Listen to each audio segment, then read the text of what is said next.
Sejam novamente bem-vindos ao canal 500 exercícios de matemática para gabaritar no Enem. Eu sou o professor Nelson Fujita e hoje iremos ver a nossa aula de número 38.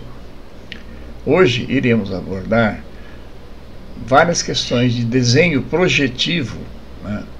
Projeção de figuras, rotação de figuras em torno de um eixo, rotação de figuras em torno de um ponto, de um vértice dessa figura, e raciocínio lógico. Essas três questões envolvidas ao mesmo tempo: raciocínio lógico, visão espacial, desenho projetivo, projeções ortogonais, conceitos de projeção em planos, né, cortes através de planos, enfim, questões ligadas à geometria plana e espacial, mas vistas através do desenho projetivo. Ok? Vamos às questões que já caíram no Enem nesses últimos anos abordando esse tema. Antes de mais nada, vamos ver aqueles conceitos do que se quer e o que se tem. O que se quer é a pergunta que deve ser feita quando interpretamos o enunciado de um exercício de matemática para encontrarmos o que é pedido para se resolver o mesmo. O que se tem? A pergunta que deve ser feita quando interpretamos o enunciado de um exercício de matemática para encontrarmos o que é dado para se resolver o mesmo. Com essas duas coisas em mãos, o que se quer e o que se tem, é mais fácil elaborar uma estratégia para a resolução desses problemas. Vamos à primeira questão. Caiu no ano de 2012, a questão 141 diz o seguinte: Maria quer inovar em sua loja de embalagens e decidiu vender caixas com diferentes formatos. Nas imagens apresentadas estão as planificações dessas caixas. Então aí está o desenho representando num plano, não é, as caixas que foram desmontadas e planificadas, transformadas em plano. Quais serão os sólidos geométricos que Maria obterá a partir dessas planificações?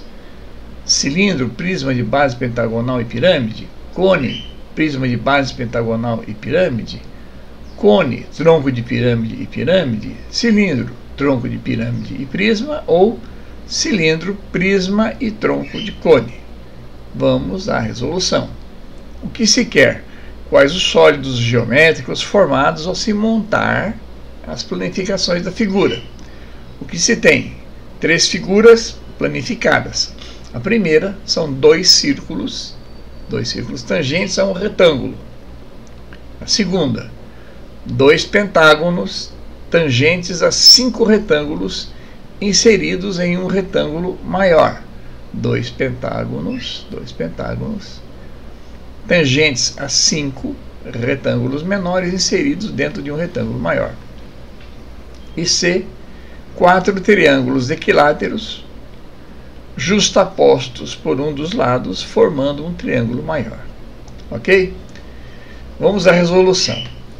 Ao girar ao longo dos lados do retângulo, se eu girar esse aqui na figura A, se eu pegar esse círculo e fizer ao enrolar essa peça, enrolando, eu vou obter o que? Um cilindro de base circular. Tá claro? Veja bem, se eu juntar esta peça aqui, olha, né?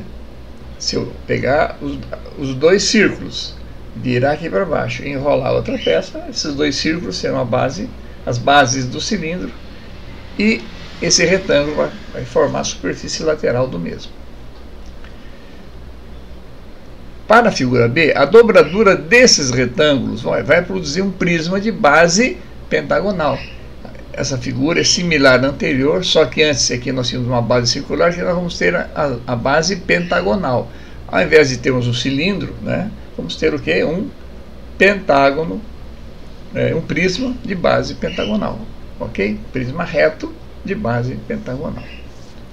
Finalmente, a dobradura desses triângulos equiláteros vai produzir uma pirâmide, tá certo? É só juntar os vértices desses triângulos, eu vou obter exatamente o desenho de uma pirâmide, todas elas com faces triangulares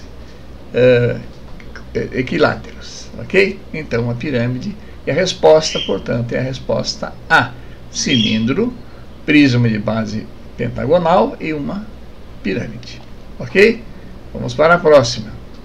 No ano de 2018, a questão 144 diz o seguinte: um quebra-cabeça consiste em recobrir um quadrado com triângulos retângulos isósceles, como ilustra a figura.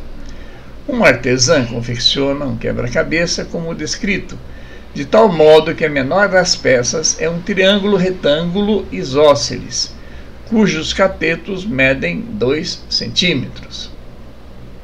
O quebra-cabeça, quando montado, resultará em um quadrado cuja medida de lado em centímetro é. E aí são dadas 5 alternativas, vamos ver qual delas é a correta. O que se quer? Após ser montado, quanto vale o lado do quadrado do quebra-cabeça? O que se tem? Um quebra-cabeça formado por uma sequência de triângulos retângulos isósceles. Aqui nós temos um pequeno triângulo retângulo isósceles, aqui temos um outro claro, aqui um escuro, aqui um claro e finalmente aqui um escuro. E aqui é finalmente o quadrado que vai resultar da soma desses triângulos todos aqui. Então nós temos uma sequência de triângulos retângulos isósceles. O primeiro triângulo formado em um dos cantos do quadrado possui lado, ou cateto, 2 centímetros. Esse aqui embaixo, né, pequeno triângulo, é um triângulo também isósceles, cujo cateto vale 2 centímetros. Vamos à resolução. Propriedade dos triângulos retângulos isósceles de cateto A. A hipotenusa ao quadrado é a soma dos quadrados do cateto. Essa é uma propriedade geral para todos os triângulos retângulos. Se é um triângulo retângulo isósceles, significa que os dois catetos são iguais. Então, se eu chamar de A um dos catetos, o outro também será A. Se um deles é 2, o outro será 2. A hipotenusa, que é a soma dos quadrados desses catetos, será o 2 ao quadrado, que é 4, mais 2 ao quadrado, que é 4, vai dar 8. Mas a hipotenusa é a raiz quadrada de 8. A raiz quadrada de 8 é 4 vezes 2. Raiz de 4 é 2, vai ficar 2 raiz de 2, ok? Então a hipotenusa valerá 2 raiz de 2 para o primeiro triângulo. Essa hipotenusa será, tá certo, um dos catetos desse segundo triângulo retângulo isósceles aqui, um pouquinho maior, esse triângulo transparente na figura. Então, essa hipotenusa do primeiro triângulo será o cateto do segundo, né? Assim, a hipotenusa do segundo, usando o mesmo conceito de Pitágoras, a soma dos quadrados dos catetos ao quadrado é a hipotenusa, ou seja, a hipotenusa é a raiz quadrada da soma dos quadrados dos catetos. Nós vamos encontrar que essa hipotenusa aqui, ó, valerá 4, né? Seria cada hipotenusa do triângulo isósceles, esse aqui é 2 raiz de 2, logo em seguida será 2 raiz de 2, altura 2, né? 2 raiz de 2 ao quadrado, vezes 2, vai dar 8, vai dar 2 vezes 4, vai dar 8 vezes 2, 16, raiz quadrada de 16, 4. Então, esta hipotenusa vale 4, que é mesmo, que será agora o cateto do terceiro triângulo isósceles, esse escuro aqui, né? esse cheio, onde temos 4 e 4 também. Ok? Por sua vez, esse 4 aqui, olha, esse 4 e 4, né? Vai determinar uma outra hipotenusa, outro cateto aqui. Nós vamos ter novamente uma hipotenusa igual a 8, tá certo? Então a hipotenusa do triângulo retângulo terceiro será 8. Essa hipotenusa será o cateto do próximo triângulo isósceles. Assim, o lado do quadrado será 2 mais 4 mais 8. 2 mais 4, 6, mais 8, 14. E a resposta correta é a resposta A. Ok? Existiria outra forma de resolver? Sim, existiriam outras formas, mas uma delas que usa o conceito de triângulo retângulo isósceles é a seguinte: o cateto do primeiro triângulo retângulo isósceles será a altura do segundo triângulo retângulo isósceles vizinho. Por quê? Se nós temos aqui um triângulo retângulo isósceles, né? E se esse lado aqui, que é a hipotenusa do primeiro triângulo retângulo será o cateto do segundo, e o lado do primeiro será a altura do segundo, né? Vamos lembrar que a altura de um triângulo isósceles ele é calculado através da projeção do vértice que forma um ângulo de 90 graus no seu lado oposto. Quando ele é isósceles, esse vértice vai cair, a projeção vai cair exatamente na metade, no ponto médio da hipotenusa. Então vai dividir aqui essa hipotenusa em dois segmentos de igual tamanho. Então, se a hipotenusa vale 4, aqui será 2 e aqui será 2. Se essa altura é 2, veja que nós temos um novo triângulo isósceles aqui. Há uma reprodução. Então, esse triângulo é igual a esse aqui. Tá certo que é igual a esse. Ok? Então, a formação dessas figuras iguais fará com que, se aqui é 2, aqui é 2, aqui será 4, se é 4 é 8 e assim por diante. E nós iríamos sempre dobrando esses triângulos nessas projeções. Tá claro? Então, só para finalizar aqui, olha, o segundo triângulo retângulo isósceles vizinho, cujo cateto também será a altura do terceiro triângulo retângulo vizinho, e assim sucessivamente. Como a altura de um triângulo retângulo é a raiz quadrada do produto das suas projeções, tá certo? Essa altura aqui é o produto ao quadrado, 4, é a raiz quadrada de 2 vezes 2, são as duas projeções iguais, correto? Então, a resposta correta, de fato, será a resposta A. Eu posso usar o conceito das projeções na altura, ou usando o teorema de Pitágoras, achando cada uma das hipotenusas, que será o cateto do triângulo vizinho, e assim sucessivamente. Ok? Uma questão muito inteligente, mas carece de uma análise, né, do teorema de Pitágoras, ou mesmo de propriedades do triângulo isósceles. Ok? Vamos para a próxima. No ano de 2013, a questão 164 diz o seguinte: um programa de edição de imagens possibilita transformar figuras em outras mais complexas. Deseja-se construir uma nova figura a partir da original. A nova figura deve apresentar simetria em relação ao ponto O.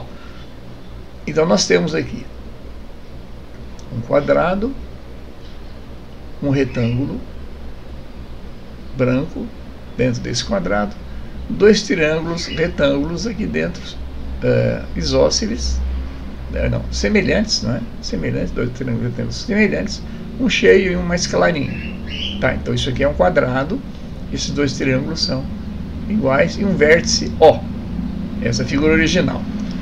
Então, ele quer uma nova figura, agora simétrica em relação ao ponto O.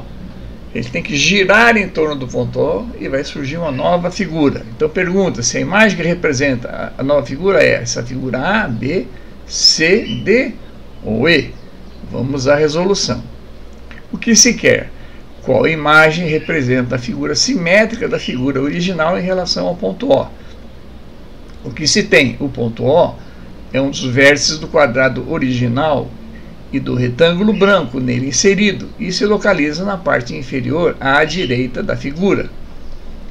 Acima desse retângulo branco se situam dois triângulos retângulos simétricos justapostos pela hipotenusa, como nós vimos aqui. Só recapitulando, o que se tem? Um triângulo, um quadrado com um triângulo vazio e duas figuras, uma cinza e outra mais escura, que são dois triângulos retângulos. E nós queremos achar isso em relação a esse eixo de simetria, esse ponto O. Imagine um eixo aqui, formando um ângulo de 45 graus, e vamos agora, 45 graus, vamos rebater esse quadrado em torno desse eixo. Vamos girá-lo, fazer ele dar um giro de 180 graus em torno desse eixo, para verificarmos que figura vai se formar. Então vamos lá. Se considerarmos um referencial x, o, y nesse vértice O, tá certo? Aqui está o vértice O, vamos pegar um eixo x, um eixo y, né, e um eixo x, eixo y e um eixo x. Se considerarmos o referencial x, o, y nesse vértice, a figura original estará apoiada nesses eixos no segundo quadrante. Essa aqui é a figura original. Tá? Então, se eu coloquei o eixo Y aqui, o eixo X, esse é o primeiro quadrante, esse é o segundo, esse é o terceiro e esse é o quarto. Assim, a imagem simétrica do quadrado original também possuirá lados apoiados nesses eixos, porém estará no quarto quadrante por simetria ao ponto O. Tá certo? Então, se eu pego essa figura, esse quadrado aqui, está apoiado no eixo Y e X, e eu quero a figura simétrica em relação ao ponto O. Na hora que eu giro isso de 180 graus, esse quadrado que estava no segundo quadrante vai para o quarto quadrante. Lembrando que o primeiro está no x e y positivos, no segundo quadrante eu tenho x negativos e y positivos, no terceiro x e y ambos negativos, e no quarto quadrante x positivo e y negativo, ok? Fazendo um giro de 360 graus, teríamos isso. Então, as figuras possíveis são essas duas aqui, ou AD ou AE, tá certo?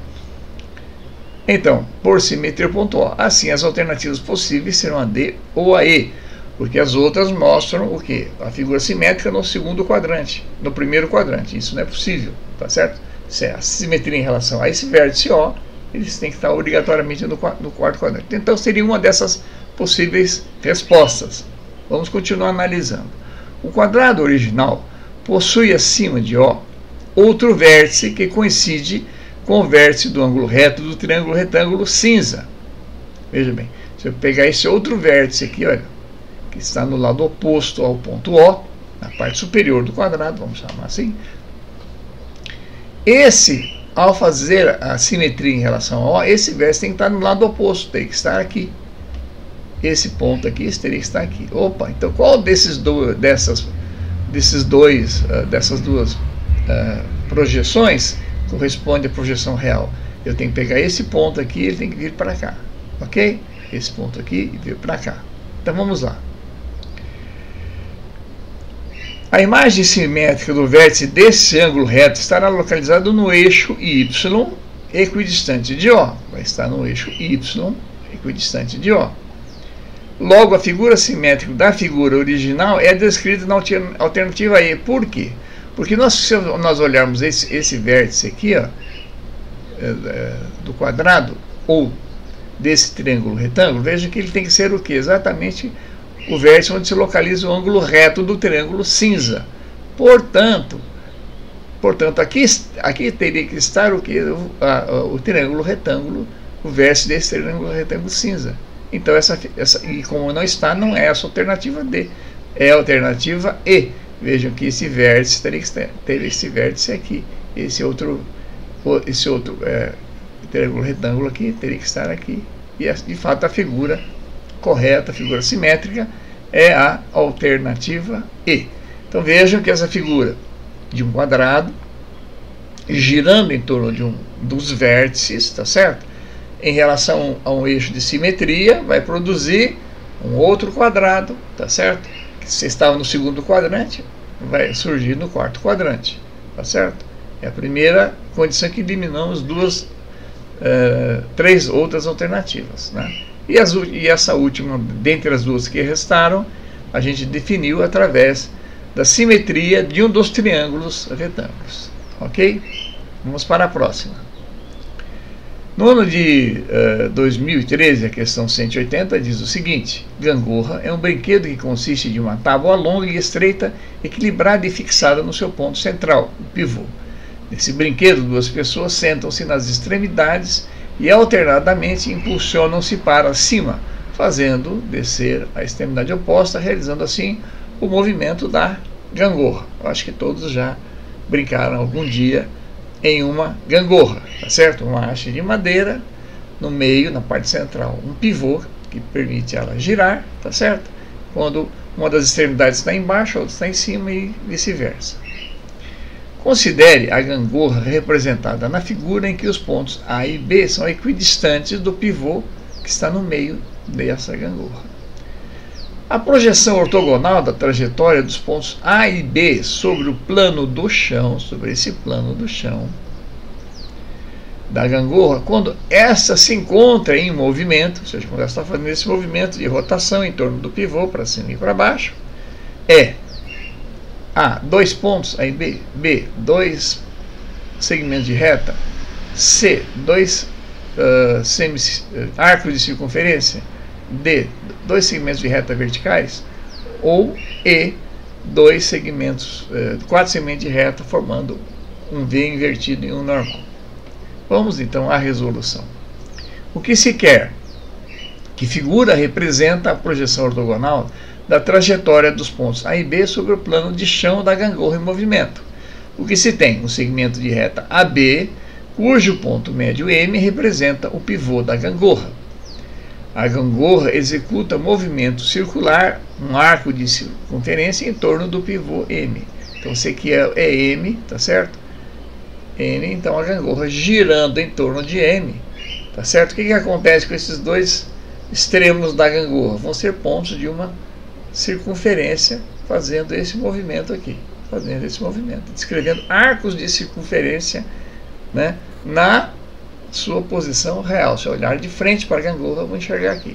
Mas o exercício não quer o que a gangorra mostra numa vista frontal, quer numa vista vertical, projetando esse movimento no plano horizontal do solo, plano de chão. Então, imagine esse plano XY que passa aqui, né, no chão. Tá? O é a projeção do pivô, tá certo? Então, o que aparece, o que surgiria como projeção, né? Se colocasse um foco luminoso lá em cima, né, o Sol, que sombra estaria projetando, né, nesse plano de chão? Então, vamos à resolução. A projeção de um arco de circunferência, que ele descreve um arco de circunferência aqui, em relação ao eixo X, localizado no plano de chão, é uma semi-reta, certo? Então, as sombras que A e B estão formando, tá certo? As sombras no chão é 2 segmentos de reta, tá claro? Veja que eu não estou olhando frontal. Se eu fosse olhar a vista frontal, seriam 2 arcos de circunferência, como mostra a alternativa C aqui. Mas não é, ele não pede a vista frontal, pede a vista ortogonal, a projeção ortogonal dessa trajetória no chão, no plano horizontal do chão. Como A e B são simétricos em relação ao pivô M, suas projeções no eixo X serão simétricas em relação a O, né? A projeção do pivô desse eixo serão simétricas em relação a O. Então, esses 2 segmentos de reta aqui, ó, são simétricos, tá claro? A maior distância das projeções das extremidades A e B em relação a X ocorrerá quando a B for horizontal, paralela a X. Quando essa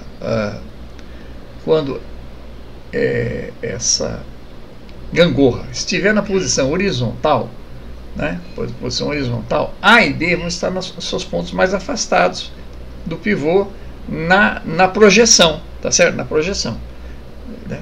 Então nós vamos ter exatamente o diâmetro dessa circunferência projetada no plano, exatamente o diâmetro, vai coincidir.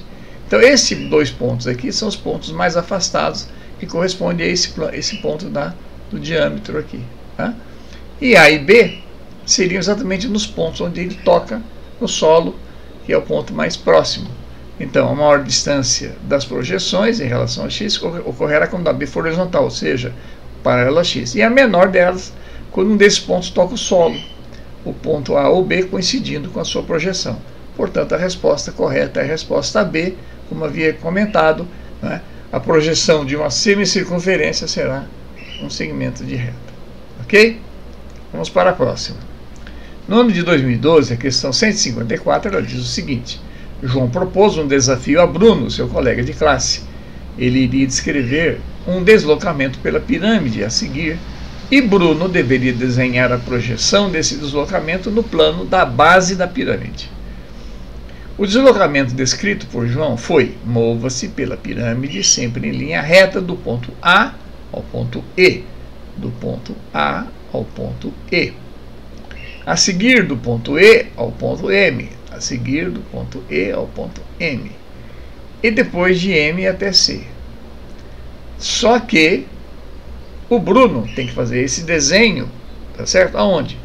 Projetado na base da pirâmide, que é esse quadrado aqui, ABCD, certo? O desenho de Bruno e aí são dadas esses 5 desenhos aqui possíveis, que seria o caminho descrito pelas instruções que João fez para Bruno. Vamos à resolução. O que se quer? Que desenho projetivo Bruno deverá executar na base da pirâmide, seguindo as instruções de João. O que se tem? Instruções de João. A. Mova-se em linha reta dos vértices A ao E da pirâmide. B. Siga em linha reta do ponto E ao ponto médio M de BC. E, finalmente, mova-se de M até o vértice C. Vamos à resolução. As projeções ortogonais sobre a base de uma pirâmide de suas arestas e semirretas, obtidas na superfície da mesma, constituem semirretas. Vejam bem, qualquer aresta aqui dessa pirâmide, se eu projetá-la, se eu fizer uma projeção, se eu colocar um foco de luz, né, fizer a projeção vertical dessa pirâmide, qualquer uma dessas arestas vai desenhar uma sombra correspondente ao quê? A uma linha reta, a uma semirreta. Então vejam bem, essa linha de A até E, que é a primeira que o João descreve, pede para o Bruno descrever, de A até E, tá certo? Se eu fizer a projeção dela, vai estar nessa diagonal aqui, ó. A sombra vai estar nesta diagonal aqui e vai parar exatamente, né, no ponto médio, né, dessa diagonal, que é onde estaria a projeção do vértice E. Então vai fazer esse movimento aqui, ó, até a metade da diagonal. Então a instrução A produzirá uma semirreta coincidente com metade da diagonal do quadrado da base AC, da diagonal AC. A instrução B, qual é? Siga em linha reta de E até o ponto médio M de BC. Então de E, sigamos até o ponto médio de BC. Ao fazer isso, nós estamos fazendo uma outra reta. O que está acontecendo? Vai desse ponto médio para cá. Ó. Projeção faz esse movimento. Ok? Quando eu sigo esse desenho de E até M, a projeção vertical vai nos dar outra linha reta, tá certo? Só que agora da metade desse ponto, dessa diagonal aqui, até uma reta paralela, indo até M. Então B produzirá uma semirreta paralela ao lado AB, até o ponto médio de BC. E a instrução C, o que fala? Ela diz assim: mova-se de M até o vértice C, de M até o vértice C. Então, sobe novamente aqui, ó, e agora a projeção vai coincidir, né, com o próprio lado, semilado do quadrado ABCD. Então produz uma semirreta que liga M a C. Portanto, a resposta correta é a resposta E. Sai do vértice A, né, a projeção vai até o meio da diagonal, depois vem até M, nessa reta paralela, e finalmente termina no ponto C. Resposta E.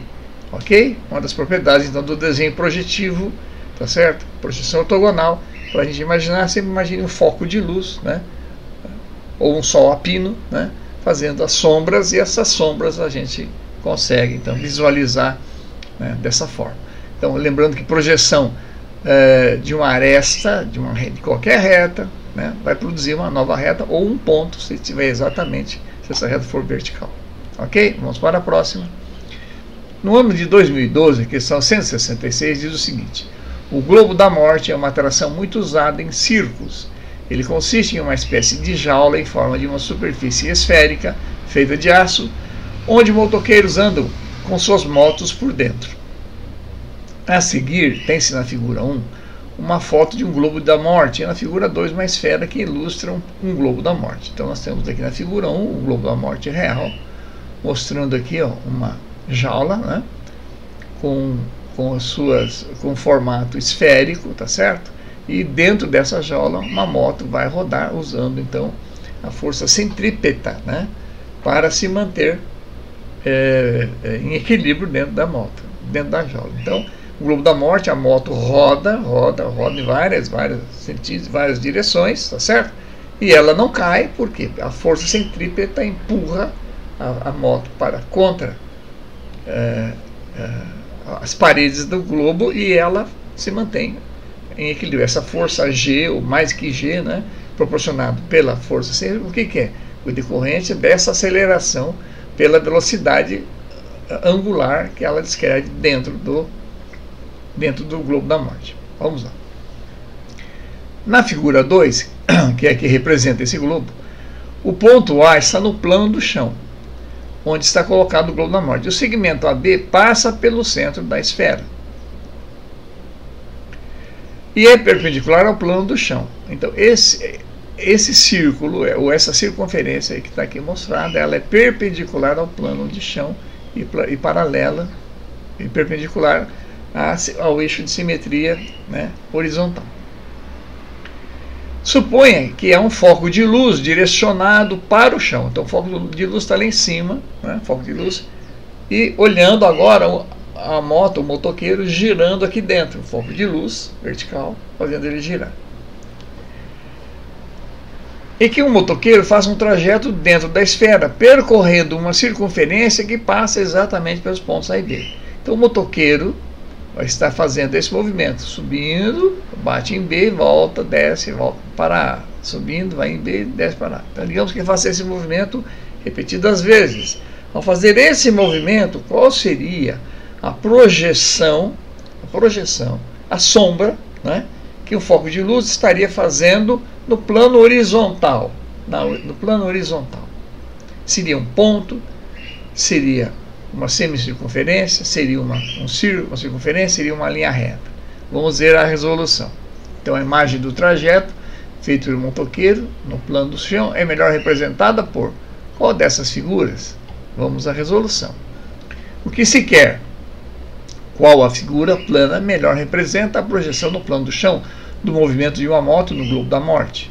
O que se tem? Movimento circular de diâmetro AB executado pelo motoqueiro do ponto A no solo até o ponto B no topo do globo. Ele faz esse movimento aqui, tá certo?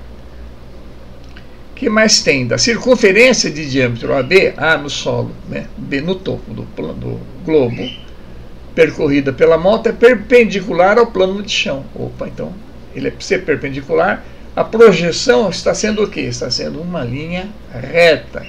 Então vamos à resolução.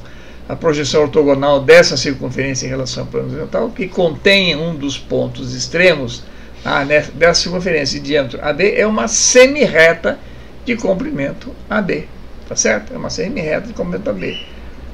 Então, quando o motoqueiro está exatamente no vértice superior, perdão, no diâmetro, no topo do globo ou no fundo, a projeção é um ponto, tá certo? A partir desse movimento, quando ele se desloca para um dos lados, ele faz um dos raios dessa circunferência, volta para o ponto médio, e volta e vai para o outro extremo do raio oposto. Então essa projeção, que é uma linha reta, é exatamente o comprimento AB. Então essa linha reta de comprimento AB, é a resposta correta dessa projeção ortogonal. Vamos para a próxima. No ano de 2017, a questão 147 diz o seguinte: a imagem representada na figura é uma cópia em preto e branco da tela quadrada intitulada O Peixe, de Marcos Pinto, que foi colocada em uma parede para exposição e fixada nos pontos A e B. Por um problema de fixação de um dos pontos, a tela se desprendeu, girando rente à parede. Após o giro, ela ficou posicionada como ilustrada na figura, formando um ângulo de 45 graus com a linha do horizonte. Então nós tínhamos aqui essa figura presa nos dois vértices A e B dessa diagonal aqui, né? Nessa diagonal, tá? Fixado. Então esses dois pontos fixaram a tela. Aí o ponto A desprendeu, né? E aí a tela girou em torno de B, formando um ângulo de 45 graus com a horizontal aqui, ó. Mas o ponto B continua fixado e a peça não se desprendeu, não fez nenhum deslocamento translacional, e sim apenas rotacional, apenas girou, tá, em torno de B. Para recolocar a tela na sua posição original, deve-se girá-la rente à parede no menor ângulo possível, inferior a 360 graus. A forma de recolocar a tela na posição original, obedecendo ao que foi estabelecido, é girando-a em um ângulo de 90 graus, 135, 180 no sentido anti-horário, 270 no sentido anti-horário ou 315 no sentido horário. Vamos ver qual delas é a correta. O que se quer, qual o ângulo no sentido horário deve ser aplicado à tela rotacionada pelo ponto B para recolocá-la na posição original. O que se tem? Tela quadrada fixada originalmente nos vértices A e B do quadrado numa das diagonais do mesmo. Aqui, ó, vértices A e B fixando essa tela na parede. Ao se desprender do apoio A, ao escapar daqui, essa tela, a tela estava fixada entre A e B. Ao desprender de um lado, ela gira, tá certo? E o ponto B continua. Ela gira, fica de ponta cabeça, vamos chamar assim, né? E mais ainda, o que acontece? Gira um ângulo alfa para ficar na posição da figura 2, suspensa pelo apoio no vértice. Então, ela estava, esse vértice estava aqui em cima, ele desceu, girou, veio parar aqui embaixo, exatamente nesse lado oposto a O, formando um ângulo de 90 graus com a antiga base desse quadrado, com a antiga base dessa figura, ok? Ângulo de 90 graus. Então, ao se desprender de A, diagonal AB da tela original, formou um ângulo reto de 90 graus com a base do quadrado original na figura 2. Com a base desse quadrado, forma um ângulo de 45 graus com sua diagonal AB. O deslocamento angular total foi de 90 mais 45, que foi de 135. Veja bem. Esse vértice, tá certo? Ele tem que voltar à sua posição original, que seria aqui em cima. Tá? O que saiu daqui para cima? Ele desceu 90 graus e mais 45 para chegar nessa posição aqui. Ó. O vértice A, que é oposto a B. Ele girou 45 mais 90 graus, no total 135 graus. Então, para restabelecer a posição original, o quadro deve receber uma rotação não anti-horária, e sim horária, porque ele fez um movimento anti-horário para ir de A até a posição em que ele se encontra na figura B, e agora, para recolocá-lo na posição original, eu tenho que fazer um movimento em sentido contrário, movimento horário, uma rotação horária de 135 graus, e a resposta B, 135 graus no sentido horário. Ok? Muito interessante esse tipo de questão, provavelmente pode ser cobrado nas próximas provas do Enem. Vamos para a próxima. No ano de 2016, a questão 154 diz assim: os alunos de uma escola utilizaram cadeiras iguais à da figura para uma aula ao ar livre. A professora, ao final da aula, solicitou que os alunos fechassem as cadeiras para guardá-las. Depois de guardadas, os alunos fizeram um esboço da vista lateral da cadeira fechada. Esboço da vista lateral da cadeira fechada. Qual é o esboço obtido pelos alunos? E aí são dadas 5 projeções. Uma delas é a correta, da vista lateral dessa cadeira. Vamos à resolução. O que se quer? Qual esboço da vista lateral da cadeira fechada? O que se tem? Cadeira de lona tipo diretor de cinema, dobrável através de seu plano de simetria vertical. Para guardá-la, levanta-se a mesma pelos braços, juntando-se no plano de simetria vertical as laterais do assento de lona, os braços e as pernas cruzadas em forma de um X. Essa cadeira que está ilustrada aí na figura, acho que é chamada cadeira de diretor de cinema, ela foi inventada na época do início do cinema, quando as filmagens eram feitas ao ar livre. Então, para acomodar quem estava na direção de filmagem, tá certo? Usavam-se procurar levar coisas leves e fáceis de serem abertas. Então, essa cadeira é muito simples de montar, né? Você pega a cadeira desdobrada, puxa os braços ao fazer isso, né? Como ela está fechada em relação ao seu plano de simetria vertical, ela se restabelece nessa forma. E como ela é de lona, tanto o assento é de lona como o encosto é de lona, então fica fácil fazer esse movimento. Ok? Então nós temos aqui, olhando a figura, nós temos aqui um encosto feito em lona, temos os dois braços que são rígidos, esses dois apoios aqui dos braços rígidos, aqui novamente um assento de lona e as pernas cruzadas dessa cadeira. Quando eu fecho a cadeira, ou seja, quando eu levanto os braços, tá certo? Da cadeira, levanto os braços e fecho, fazendo esse movimento para encostar tudo, né? Que figura seria correta? Qual seria a vista lateral dessas cadeiras? Ok? Então, vamos usar a resolução, então. Ao se proceder o fechamento como descrito, braços e pernas se juntarão no plano vertical, formando retângulos nas projeções da vista lateral. Se nós olharmos aqui, todos eles mostram esses retângulos aqui, ó. Primeiro, o retângulo cheio, que é formado pelo encosto. O segundo, branco, que é esse vazio que está entre o encosto e o assento. Essa parte cheia que vai corresponder ao assento. E depois as pernas. Então, a projeção das alternativas A, B, C, D e E vão se referir praticamente a como é que vão ficar as pernas da projeção lateral, a vista lateral, das pernas da cadeira. Veja que o que muda aqui, ó, é apenas daqui para baixo. Ok? Vamos lá então a resolução. O primeiro retângulo cheio é formado pela projeção de encosto dobrado. Esse primeiro aqui, né, que é comum para todos eles. O segundo vazio é formado pelo espaço entre os braços e o assento. Esse espaço entre os braços e o assento aqui, ó, vai formar esse outro retângulo vazio. O terceiro cheio é formado pelo assento dobrado. Esse assento dobrado vai fazer esse terceiro cheio. O quarto vazio é formado pelo assento e a haste de travamento das pernas da cadeira. Veja que as cadeiras têm uma trava aqui, ó, uma haste de travamento, tá? Para que essa peça não se abra, para dar estrutura.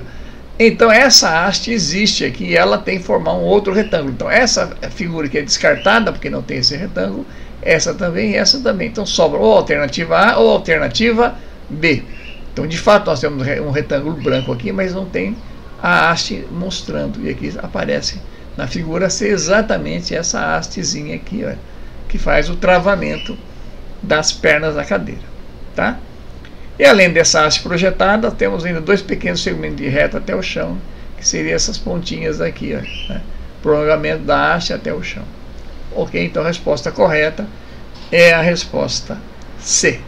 Ok? Interessante essa questão, uma boa alternativa para uma questão no exame do Enem. No ano de 2014, a questão 160 diz o seguinte: o acesso entre os dois andares de uma casa é feito através de uma escada circular, chamada de escada caracol, representada na figura. Os 5 pontos A, B, C, D e E sobre o corrimão estão igualmente espaçados e os pontos P, A e E estão em uma mesma reta. Nessa escada, uma pessoa caminha deslizando a mão sobre a corrimão do ponto A até o ponto D. Então vamos lá. Antes de lermos o que se pede, vamos só para entender o desenho aqui. Então os pontos, esse ponto P aqui, ó, está exatamente no chão, no solo do andar de baixo, ok? Aqui, e esse segmento de reta está demonstrando o primeiro degrau, né, da escada em formato de um caracol, O que acontece aqui? Na parte superior de P, nessa projeção, está o ponto A.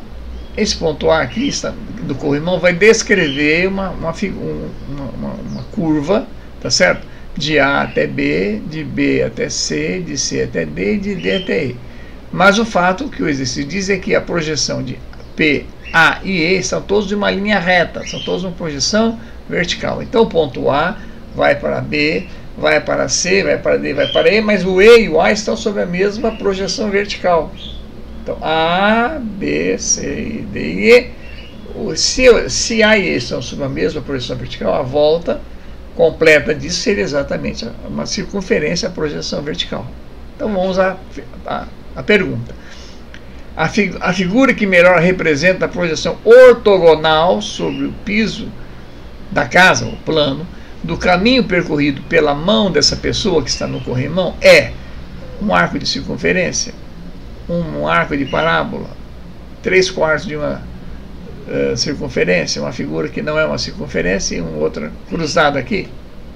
Então vamos lá, a resolução. Lembre-se que o exercício quer saber de A até o ponto D. De A até o ponto D. Vamos lá. O que se quer? A figura que melhor representa a projeção ortogonal em relação ao chão da casa de uma mão que escorrega para o corrimão quando se sobe a escada. O que se tem? A escada caracol circular destacando-se 5 pontos A, B, C, D e E sobre esse corrimão com igual espaçamento entre 2 pontos subsequentes. Os pontos P, A e E estão em uma mesma projeção vertical. A mão desliza do ponto A até o ponto, não C, até o ponto D. De A até o ponto D. Como os pontos, resolução, como os pontos P, A e E estão numa mesma projeção, a reta, então a projeção do arco descrito de A até E é uma circunferência de 360 graus, tá certo? Vejam como eu vou de A até E, tá certo? A e E estão na mesma linha reta, então vejam bem, sai de A, roda, gira e termina em E. E E está exatamente na mesma projeção vertical de A. Logo esse ângulo projetado, com uma luz lá em cima, né, vista de cima, num plano horizontal, plano do chão, vai produzir uma circunferência completa de 360 graus, se ele for de A até E. Mas o exercício quer saber quando ele vai de A até D.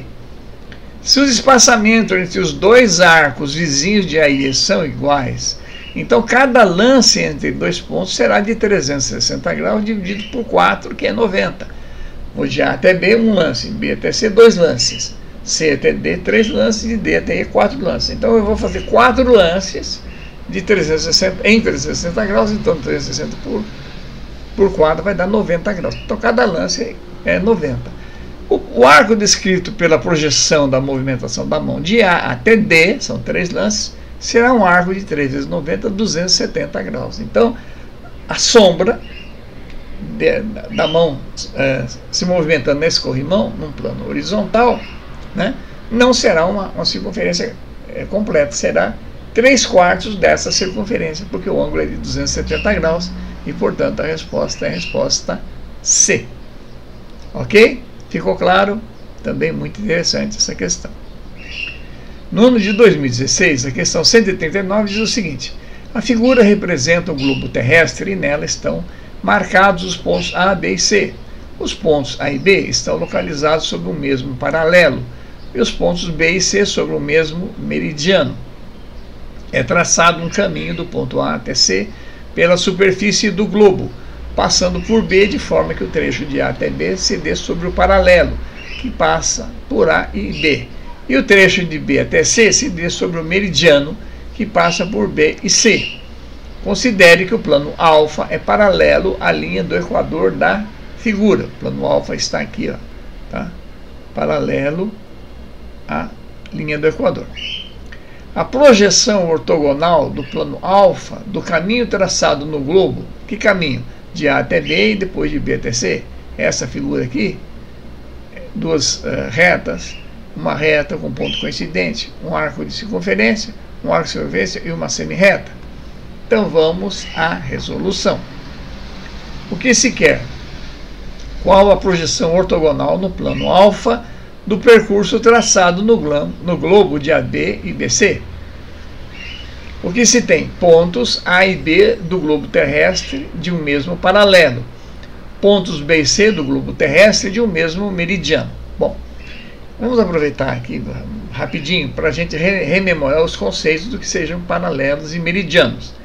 Se nós imaginarmos que o globo terrestre seja aproximadamente uma esfera, imagine uma grande melancia achatada nos polos. Vamos imaginar que o cabinho, o pedúnculo, né, dessa melancia esteja no polo norte, vamos dizer assim. O que seriam paralelos? Paralelos seriam fatias que eu cortasse essa melancia de forma transversal a ela, olhando o globo norte, sul, leste, oeste. Se eu olhar o norte, polo sul, né? Se eu olhar dessa forma, eu fizer cortes, uma faca bem afiada, cortando em fatias horizontais, formaria várias várias fatias, né, largas. Esses seriam os chamados paralelos. Os grandes paralelos mais famosos de um globo terrestre são o paralelo que passa pela linha do Equador, ou seja, quando corta a melancia exatamente na metade, o plano do Equador. Depois temos os planos do Ártico, que é do Polo Norte, Polo Sul, Ártico e Antártico, né, que estão num ângulo de 66 graus em relação à linha do Equador. Forma um arco de 66 graus e meio, corta. 66,5 corta também. E mais ou menos no meio, com 23 graus, a partir do 23 graus e meio, a partir da linha do Equador, os dois trópicos de Câncer em cima e de Capricórnio embaixo, não é? Sabendo que aqui no Brasil o trópico de Capricórnio passa no município de São Paulo, por exemplo, para se ter uma referência. Então, os paralelos são obtidos dessa forma, cortes em planos paralelos à linha do Equador, ok? Considerando o globo norte, sul, leste, oeste. O que seria o meridiano? Vamos, ao invés de cortar melancia e fatias assim, mas eu cortar melancia pegando a ponta da faca, né, vamos dizer assim, no pedúnculo da melancia e indo até seu lado oposto, ou seja, indo de um polo norte até o polo sul, várias melancias, cortando fatias, eu teria então a melancia cortadas em fatias. Quantas fatias seriam essas? Seriam fatias de 15 graus, cada meridiano seriam 15 graus. É como se eu cortasse a esfera do globo, a melancia, em 24 fatias, tá certo? 6 fatias em cada parte, norte-sul, teria noroeste, sudoeste, e assim por diante. Então tá claro? Meridiano, fatias de melancia com arco de 15 graus. E paralelos dependendo do lugar onde está se fazendo o corte. Ok? Então vamos lá. O globo terrestre supostamente esférico e alfa é um plano paralelo à linha do Equador. Então eu tenho o ponto A e B descrevendo um movimento circular, porque esférico é circular, né, ao longo de um paralelo. Depois outro movimento circular de B até C no mesmo meridiano. Então vamos à resolução. Meridianos e paralelos formam entre si ângulos de 90 graus, né, porque um foi corte paralelo ao plano e outro vertical a esse plano. Então, essas linhas são ortogonais entre si. Se alfa é um plano paralelo à linha do Equador, então a projeção do segmento AD ao longo de um paralelo é a de um arco de circunferência. Então vejam bem, exemplo, se AB atravessar 5 meridianos, o arco de circunferência será 5 vezes 15 graus ou 75 graus. Se nós olharmos a figura, vejam que A vai até B, A vai se movimentar de A até B, seguindo um arco de circunferência, atravessando pelo desenho aqui aproximadamente 5 paralelos. Ele atravessa 5 meridianos, 1, 2, 3, 4, 5. Ou seja, ele vai descrever um arco de 75 graus. A vista de cima, imagina o foco de luz lá no Polo Norte, vai projetar esse movimento como sendo o quê? Um arco de circunferência. Um arco de circunferência. Muito bem. Depois o que ele faz? Daí a partir de B, ele, entre aspas, sobe até C, seguindo o quê? Um dos meridianos. Vai cortando os paralelos. Aqui no exemplo ele cortou 3 paralelos aqui. Muito bem. A projeção vertical em alfa, agora vertical, de cima para baixo, do espaço percorrido por BC em um meridiano é um segmento de reta, tá certo? Eu tenho ele desenvolvendo um arco ao longo de um meridiano, mas a projeção vertical, a sombra que ele está fazendo no plano horizontal é uma linha reta, um segmento de reta. Portanto, a resposta correta é a resposta E. Nós temos aqui um arco de circunferência e um segmentozinho de reta que corresponderia ao movimento que ele faz de B até C, seguindo um dos meridianos. Ok? Com isso, nós encerramos a nossa aula sobre desenho projetivo, né? Projeções ortogonais sobre um determinado plano, conceito de meridiano e paralelo, como nós vimos nessa última questão, rotação em torno de eixos, figuras de simetria, não é? Questões que envolvem raciocínio lógico e são importantes e muitas vezes são cobradas nas provas do Enem. Para aqueles que ainda não se inscreveram no canal, eu solicito que, porventura, o façam. Vai permitir com que o YouTube, com essa quantidade maior de inscritos, projete o canal para cima, né? Isso será visualizado por mais pessoas e vai permitir o crescimento do canal. Obrigado a todos, até uma próxima.